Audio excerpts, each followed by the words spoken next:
Bangla typing টিউটোরিয়ালের episode number 1 এ সবাইকে স্বাগতম। টিউটোরিয়ালটা শুরু করার আগে একটি বিষয় না বললেই না, যে এই বিজয় প্র্যাকটিস করার আগে অবশ্যই আপনার কম্পিউটারে বিজয় সফটওয়্যারটি ইনস্টল থাকতে হবে এবং সেই সাথে বিজয়ের ফন্ট থাকতে হবে, অন্যথায় আপনারা এই প্র্যাকটিসটি করতে পারবেন না বা বিজয় লিখতে পারবেন না। পুরানো অব্র সফটওয়্যারটি আছে, সেটার ভিতরে ইউনিজয় নামে একটি অপশন আছে, সেটা দিয়েও আপনারা বিজয় প্র্যাকটিস করতে পারেন। সেক্ষেত্রে আপনার সেখানে ফন্টের প্রয়োজন হবে না, কিন্তু আপনার বিজয় 52 যদি ইনস্টল করেন সেক্ষেত্রে অবশ্যই আপনার বিজয় ফন্ট দরকার হবে। আমরা প্রথম দিকে শুধুমাত্র জানবো কোন কিতে কি রয়েছে, এর পরবর্তীতে আমরা জানবো কি করে যুক্ত বর্ণগুলো লিখতে হয়। এই টিউটোরিয়াল শুধুমাত্র তাদের জন্য যারা মোটামুটিভাবে ইংলিশ টাইপিংটা আয়ত্ত করতে পেরেছেন। যারা আয়ত্ত করেননি তারা আমার ইংলিশ এপিসোডগুলো দেখে হাত মোটামুটিভাবে ক্লিয়ার করে তারপরে এই বাংলা টাইপিংয়ে চলে আসেন। যাই হোক, বরাবরের মতো একটি কথা আবারও বলিনি, আমরা সাধারণত জে এবং এফ এ সবসময় আঙ্গুল দুটোকে ফিক্সড করে রাখবো এবং তারপরে আমরা টাইপ করার চেষ্টা করব। তো বাংলা টিউটোরিয়ালে আজকে প্রথম এপিসোডে আমি দেখাবো এ থেকে এই পর্যন্ত যে কমা পর্যন্ত যে বাটনগুলো রয়েছে, এই বাটনগুলোতে আসলে কোন কোন কিগুলো রয়েছে সেটা নিয়ে আলোচনা করব। অনেকে বলতে পারেন যে কিবোর্ডের উপর তো বাংলা লেখা নাই, আমি কি করে আমি টাইপ করব। আসলে কি টাইপ করতে হলে কিবোর্ডের উপর কি লেখা আছে সেটি আসলে মূল বিষয় না। আপনার এই দুইটি বাটন যখন আপনি আয়ত্ত করতে পারবেন, অর্থাৎ যেখানেই কাজ করবেন এই দুইটি বাটনকে যখন আয়ত্ত করতে পারবেন তখনই আপনারা টাইপ করতে পারবেন। অর্থাৎ আমরা মুখস্থ করব না কোথায় কি রয়েছে, আমরা শুধুমাত্র আঙ্গুল দিলে যেন বলতে পারি কোন অক্ষরটি মানে কোথায় রয়েছে। তাহলে চলুন আসলে শুরু করি। এই টাইপিংটা অনেকটা ইংলিশের মতোই প্র্যাকটিস, কিন্তু একটু ভিন্নতা রয়েছে। আমরা প্রতিটা অক্ষরের পরই একটা করে স্পেস দিব এবং এইভাবে আমরা প্র্যাকটিস করব। এর আগে আরেকটি কথা বলিনি, আমরা যখন ডান হাতে টাইপ করব তখন বাম হাত থেকে স্পেস এবং শিফট বাটনটা প্রেস করব, এবং যখন আমরা বাম হাতে কাজ করব তখন আমরা শিফট বাটন এবং স্পেসটা ডান হাতে কাজ করব। যাই হোক, আমরা এবার প্রথমেই শুরু করি। প্রথমে আমরা এই ইংলিশ টাইপিং এর মধ্যে আমরা এই জি পর্যন্ত নেব। ডান হাত থেকে এ এস ডি এফ এবং জি পর্যন্ত নেব, এবং বাম হাত থেকে এইচ জে কে এবং এল এবং এই সেমিকোলন পর্যন্ত নিব। তো বরাবরের মতোই আবার শুরু করি। আসলে আমরা একবার জানার চেষ্টা করি যে কোথায় কোন অক্ষর রয়েছে। আমরা প্রথমে দুই একবার একটু দেখে টাইপ করব যে কোথায় কি রয়েছে, পরবর্তীতে আমরা কিবোর্ডের দিকে আর তাকাবো না, আমরা মনিটরের দিকে তাকিয়ে টাইপ করব। চলুন তাহলে শুরু করা যাক। আমরা প্রথমে দেখি এতে কি রয়েছে। এতে রিকার রয়েছে, তারপর আমরা ডান হাত থেকে একটু স্পেস দেবো, তারপর শিফট চাপ দেবো, আবার এ প্রেস করব, দেখবো কি রয়েছে, রেফ। এভাবে আমরা প্র্যাকটিস করব, একটা অক্ষর লিখবো এবং একবার স্পেস দিব।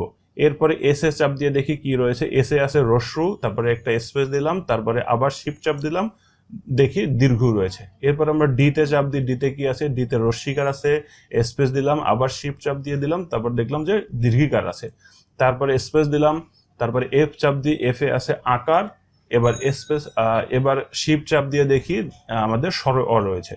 এরপরে জিতে দেখি আমাদের কি আছে, জিতে আছে হসন্ত, এবার স্পেস চাপ দিয়ে দেখি শিফট চাপ দিয়ে জিতে আছে দাড়ি।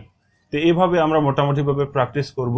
জিতে আছে হসন্ত এবং শিফট চাপ দিয়ে দেখি আবার দাড়ি আছে, আবার এফ এ দেখি স্বর অ আছে এবং এফ এ দেখি যে আকার আছে, তারপরে ডিতে দেখি রস্যিকার আছে, ডিতে আবার দীর্ঘিকার আছে, তারপরে এস এ আছে রস্যুকার, তারপরে আছে দীর্ঘকার, তারপরে এতে আছে রিকার, তারপরে আছে রেপ। এই হচ্ছে মোটামুটিভাবে প্র্যাকটিস। এভাবে আমরা প্র্যাকটিস করতে থাকি। বাম হাতে একটু সময় লাগবে, প্রয়োজন বোধে দিনের ভিতরে কয়েকবার এভাবে প্র্যাকটিস করেন।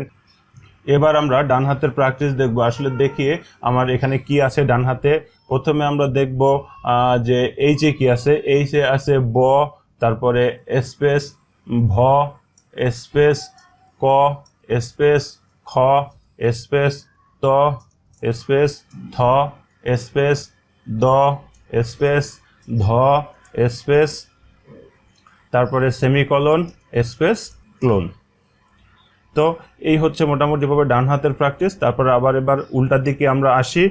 উল্টার দিকে আসলে ক্লোন, স্পেস, সেমিকোলন, স্পেস, দ, স্পেস, ধ, স্পেস, ত, স্পেস, থ, স্পেস, ক, স্পেস, খ, স্পেস, ব, স্পেস, ভ।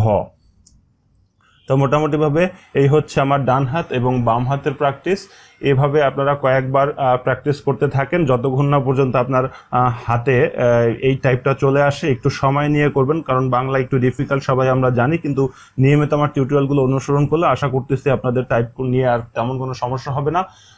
ডান হাতে এবং বাম হাতে আপনারা ফুললি প্র্যাকটিস করতে থাকেন। আর কিছু এক্সারসাইজ আমি ডিসপ্লেতে এবং ডিসক্রিপশন বক্সে দিয়ে দিচ্ছি, আপনারা সেগুলো দেখে দেখে যখন আপনারা ডান হাত বাম হাত হয়ে যাবে তখন আপনারা দেখে দেখে সেই এক্সারসাইজগুলো করতে থাকেন। যখন আপনারা টাইপ করবেন তখন এভাবে বলে বলে টাইপ করবেন, যেমন ক, খ, ত, থ, দ, ধ, সেমিকোলন, কোলন, তারপরে রি, রেপ, রস্যু, দীর্ঘ, রস্যিকার, দীর্ঘিকার, আকার, স্বরেয়, রেপ, দাড়ি।